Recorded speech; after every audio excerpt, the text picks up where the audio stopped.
G'day South Australia, Mark Neugebauer again. Just a bit of a follow-up from yesterday's video where I spoke into the sale of Mundu Station. It was a former cattle property that the Peter Malinauskas government was spruiking at being involved in purchasing that as well.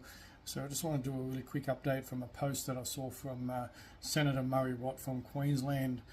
So he's come along and said today we got another step closer to meeting our commitment to protect 30% of Australia's land mass and marine areas by 2030. Don't we all just get so used to this Agenda 2021 and Agenda 2030 from the United Nations and the World Economic Forum?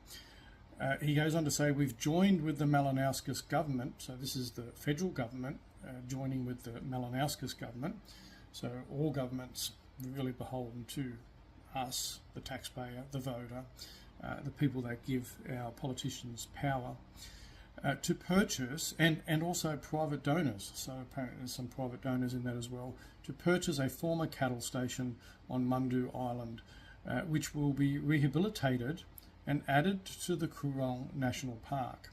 Now, as I mentioned in my post yesterday, and I spoke about my concerns in regards to South Australia pushing ahead with the Indigenous voice, South Australian Indigenous voice, and leading to treaty and reparations and ongoing discussions, Senator Watt goes on to say, it means greater protection for crucial wetlands, threatened bird and fish species, and important First Nations cultural heritage. So I was pretty well on point with my post yesterday.